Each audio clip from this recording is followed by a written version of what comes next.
ધોરણ 7 ગુજરાતી સ્વાધ્યાય ભાગ 4 જેમાં 12મો પાઠ છે સરહદની સફરે.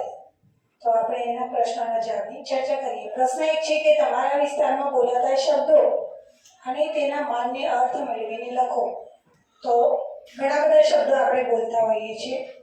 અહીંયા કેટલાક આપેલા છે. મને એટલે મનુષ્ય, ટાણું, સમય, વર્તવું, વર્તન કરવું. તો એના સિવાય આપણે અહીંયા જે બોલાતા હોય એ શબ્દો કોણ કહેશે? આના સિવાયના શબ્દો બોલો. ઉડો એટલે ઉડવું. ઓકે. ઉડો એટલે ઉડવું નહીં, ઉડો એટલે દોડવું. હા. બીજા શબ્દો બોલો. ઘણા બધા શબ્દો આપણે બોલીએ છીએ. બોલો. ગયો એટલે ગયો. શું? ગયો એટલે ગયો. ગયો. ઓકે. જ્યાં એટલે તું પેલે જા. જ્યાં એટલે જાય એવું કહીએ? જાવું કે જાવું. બેન ત્યારે લખી ના. બે બીજું. લોટો એટલે કરશું. હા? લોટો એટલે કરશું. ઓકે. લોટો એટલે કરશો. નોખો એટલે નાખવું. નોખો. આમ તો નોખો એટલે અલગ થાય. બોલો. નબ એટલે ચાવું. હા? નબ નબ એટલે એવું બોલો તમે? બેન કોક પેલા વિશ્વાસ નહીં કરતા કે હોય રે એટલે એવા ટાઈમે એમ બોલી કે નબ. અચ્છા. નવ એટલે ચાલો. હેડોની જગ્યાએ હેડો નહીં કહેવાનું એમ ને? હા. પત્તું એટલે કાગળ. હા. આલુ એટલે બરાબર. ચલો, ઘણા બધા શબ્દો છે તો અહીંયા લખવાના છે. આપેલ શબ્દને તેના માન્ય અર્થના આધારે વાક્ય બનાવો. તો અહીંયા આપણે ઉપર જે શબ્દો લખીએ એનો જ આપણે વાક્ય બનાવવાનો છે. જેમ કે અહીંયા મનેક, તો આ મનેક કદી નહીં સુધરે. બરાબર. એટલે કે આ મનુષ્ય કદી સુધરવાનો નથી. પછી જુઓ, ટાણું એટલે સમય. બરાબર. તો આ ટાણે જ તારે જવું છે. ઘણી વખત કહીએ ને આપણે, ખરા ટાણે તું આવ્યો, હે ને? એટલે કે ખરા સમય તું આવ્યો. તો આપણે અહીંયા જે શબ્દો છે એના પરથી વાક્યો બનાવી દઈશું. કોણ બોલે છે તે પાઠના આધારે લખો. પાઠ જે હતો થોડો અંદર લોકો ઘણા બધા હતા ને, બરાબર. એટલે યાદ રાખો થોડું મુશ્કેલ છે. એટલે આ ભાઈ, આ પંજીકરણ એટલે શું? એ જ તો પંચાયત છે. તો આ વાક્ય કોણ? અત્યારે તો ખબર છે, અંદર લખેલું હોય. બોલો પ્રિયંકા. સરવણજી. બરાબર. આ તો બધાને ખબર છે. સુરતથી આવી છું, મારી સાથે બીજા 5 જણ છે. બોલો વરુણ. ચંદ્રિકાબેન. આપણે ગુજરાતીમાં વાતો કરતા કરતા બને કરી. બોલો શ્રેયાબેન. ડોક્ટર નીરવ. પણ ગુજરાતમાં ગરબા તો રજૂ ન થયા. બોલો પૂનમબેન. ભાઈલાલભાઈ. અસાંજો કચ્છ પાટણથી નજીક હો, રાધનપુરથી રાંદેસર કતે દૂર હૈ? બોલો નૈતિકભાઈ. હસમુખભાઈ. હા, બરાબર. જાત્રામાં આગળ બીજું શું જોવાનું આવશે? બોલો ધરતીબહેન. બરાબર. તો અહીંયા સરવણજી તો આપણે યાદ રહે, પણ આ બધા નામ યાદ રાખવા થોડા કઠિન છે. કારણ કે પાઠમાં ઘણા બધા નામ, કોણ શું બોલ્યું એ આપણે યાદ રાખીશું. પરીક્ષામાં પૂછાઈ શકે છે. આપેલ વાક્યોને ઘટનાક્રમ પ્રમાણે ગોઠવવાના હતા. તો અહીંયા ઘટનાક્રમ પ્રમાણે સૌથી પહેલા કયું વાક્ય આવશે? પહેલા તો કે ભાઈ પૂર્વોત્તર રાજ્યમાં સરવણજી પહોંચ્યા. પહેલા તો પહોંચ્યા, પછી બધું થયું ને? હા, એટલે પહોંચ્યા. પછી શું થયું? પછી એમનો પ્રશ્ન થયો. આદિત્યભાઈ બોલો. પંજીકરણ એટલે શું? પંજીકરણ એટલે શું? પછી એના પછી ત્રીજા નંબરે કયું વાક્ય આવશે શ્રેયાબેન? વતનથી દૂર મળેલા આ લોકો માટે માત્ર 2 કલાકમાં જૂની ઓળખાણ હોય તેમ બની ગયા. હા, પછી બંને બધા એકબીજાની ઓળખાણ કાઢી. બરાબર. પછી શું થયું? હવે બોલો. બોલો સિદ્ધાર્થ. આ યાત્રાનું નામ છે કળમ યાત્રા. સરસ.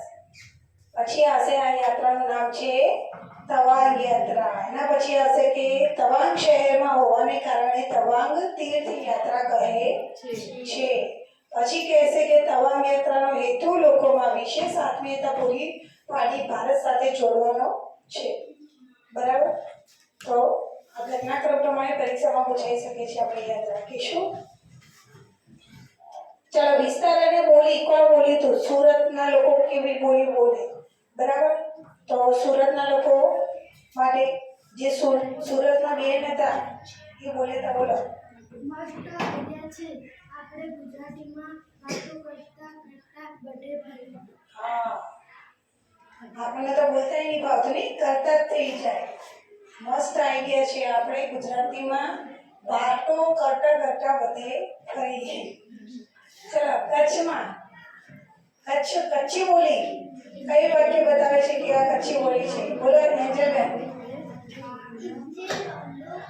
ખાધે ખાના પાયો, ઇંજી ગાય કર્યો. હા, અને ભાવનગરની બોલી, ભાવનગરના ગાંઠિયા લઈને આવ્યા હતા ને, ભાવનગરી બેન હતા. બોલો. એમ ભૂખ્યા નિર્માણ થાવા. નિમાણા થાવમાં. માં એટલે નહીં, થશો નહીં. બરાબર? ચલો, સાધુના આશ્રમને શું કહેવાય? મઠ. વીરના શૌર્ય અને પરાક્રમની વાર્તા હોય તો એને શું કહેવાય? વીર કથા કહેવાય. કારણ કે પૌરાણિક કથા એટલે તો જૂની કથા, લોકકથા એટલે જે લોક વાર્તા હોય એ લોકો દ્વારા હોય. હિતોપદેશની વાર્તાઓ પુસ્તક જ આવે છે. બરાબર? એમની બાળ વાર્તાઓ. તો અહીંયા વીરના શૌર્ય માટે વીર ગાથા. તપસ્વી દ્વારા તપસ્યા કરવાના સ્થાનને શું કહેવામાં આવે? યજ્ઞસ્થળ. યજ્ઞસ્થળ. નહીં, યજ્ઞ કરતા હોય ને તપ કરતા હોય હવન કરીને. ઓકે, ચલો. પ્રશ્ન 7. નીચેના વાક્યોમાં લીટી દોરેલા શબ્દના પદના સ્થાને કૌંસમાંથી તેના જેવા જ શબ્દ પ્રયોજી વાક્ય ફરીથી લખો. બહુ ઈઝી છે. તમારે આ જે શબ્દ છે એની જગ્યાએ એનો અર્થ મૂકવાનો. પંજીકરણનો અર્થ શું થાય? રજિસ્ટ્રેશન, નોંધણી. રજિસ્ટ્રેશન એટલે પંજીકરણ જ. અંગ્રેજીમાં રજિસ્ટ્રેશન કહેવાય. બરાબર? અને બીજો શબ્દ શું? નોંધણી. તો તમારે એની જગ્યાએ એનો અર્થ મૂકી એનું એ વાક્ય ફરીથી લખવાનું છે. જેમ કે जिसका पंजीकरण नहीं हुआ है ये लोग मुझे मिले, तो जिसका नौकरी नहीं हुआ है ये लोग मुझे मिले, जिसका रजिस्ट्रेशन नहीं हुआ है ये लोग मुझे मिले. તો તમારે એના એ જે શબ્દો મૂકવાના છે. અહીંયા પણ જુઓ, જણ એટલે વ્યક્તિઓ, 25 જણ એટલે 25 વ્યક્તિઓ, 25 માણસો. તો અહીંયા તો તમને અર્થ આપી દીધો છે. પરીક્ષામાં કદાચ અર્થ ના આપ્યો હોય તો આપણને અર્થ યાદ રાખવાના છે. પુરાતન એટલે જૂનું, પ્રાચીન. પોશાકો એટલે વસ્ત્ર, પહેરવેશ. બરાબર? તો અહીંયા આપણે વસ્ત્રો કરીશું. બરાબર? અહીંયા એક જ વાક્ય સમાય તમે બીજું લખી શકો છો. અનોખી એટલે વિશિષ્ટ, બધા કરતા અલગ, ખાસ જે હોય. ચલો, અહીં આપેલી વિગત જવાબ રૂપે આવતી હોય તેવા પ્રશ્નો લખો. ભારત દેશમાં કુલ 51 શક્તિપીઠો છે. તો આ જવાબ આપ્યો. આપણે બનાવવાનો શું? પ્રશ્ન. જે જવાબ તમને મળે. બોલો કોમલ. ભારત દેશમાં કુલ કેટલા શક્તિપીઠો છે? હા, ભારત દેશમાં કુલ કેટલા શક્તિપીઠો છે? બરાબર? પાટણના દેવડા પ્રખ્યાત છે. તો પ્રશ્ન શું બનશે? બોલો. પાટણમાં શું પ્રખ્યાત છે? હા, પાટણમાં શું પ્રખ્યાત છે? અથવા બીજો પ્રશ્ન શું પૂછાય? બીજો પ્રશ્ન પૂછવાય તો દેવડા ક્યાં પ્રખ્યાત છે? Very good. દેવડા ક્યાં પ્રખ્યાત છે? બરાબર? તો પાટણમાં. બરાબર? સૈનિકોની વીરગાથા દર્શાવતું સ્મારક તવાંગ શહેરમાં છે. તો બોલો શ્રેયાબેન.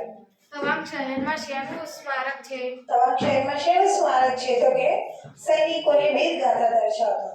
બરાબર? અથવા તો બીજો પ્રશ્ન, આમાં બીજો પ્રશ્ન બને.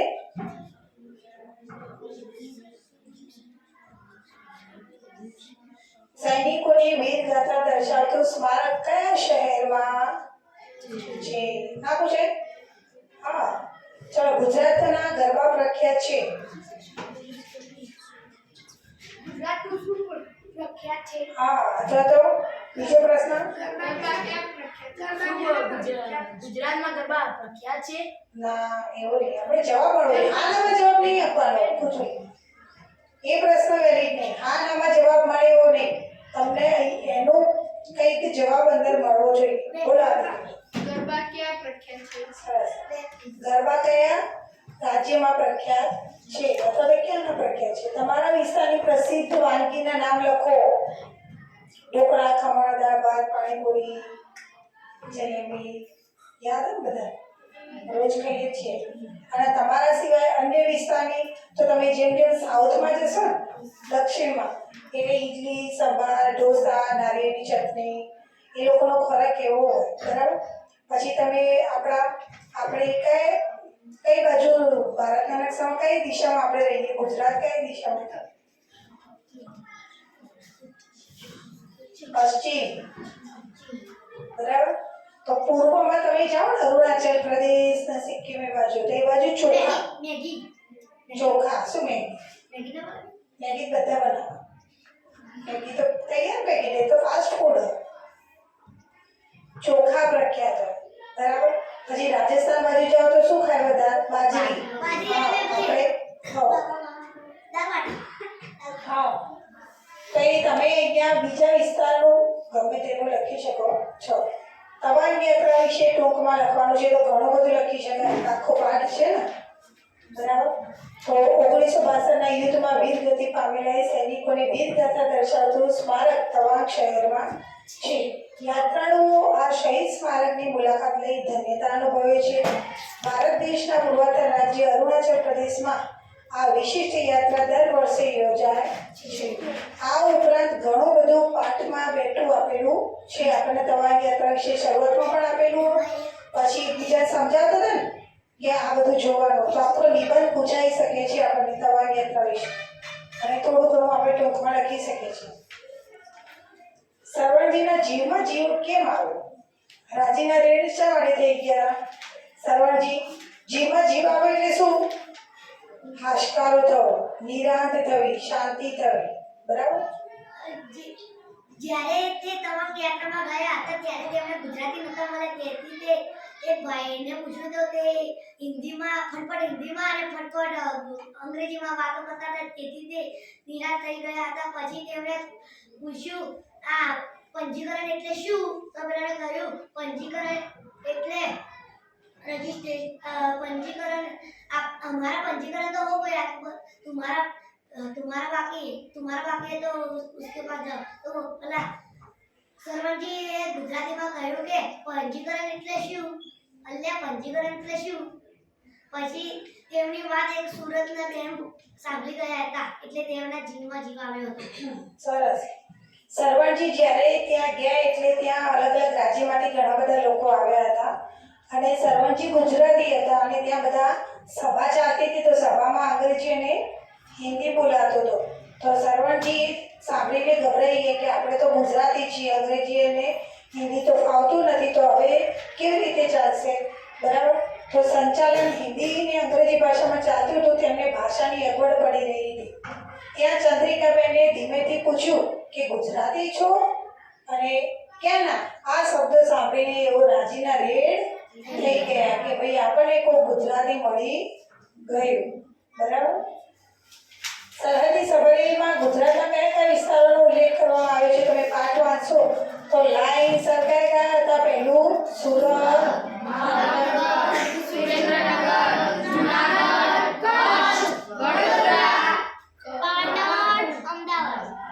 કચ્છ બે વખત. ચલો આ બધા આપણે વિસ્તારોના નામ લખ્યા હતા કે જે લોકો ગુજરાતમાંથી આવ્યા હતા. હવે ગુજરાતમાંથી કોણ કોણ જોડાયા હતા એમના નામ આપણે લખવાના છે. તો કોણ કોણ હતા? પહેલા તો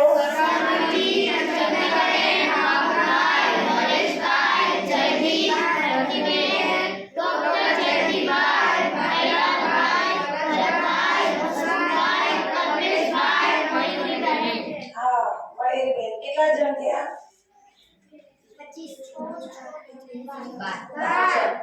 12 જણ. બરાબર? શું તમે કોઈ યાત્રામાં ગયા છો? યાત્રા એટલે પ્રવાસ. બરાબર? તો કોઈ યાત્રા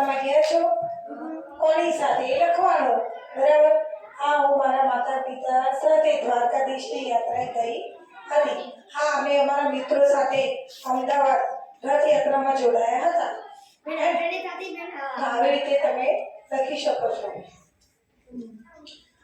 તમારા માટે તવાંગ યાત્રા શા માટે મહત્વની છે? બોલો.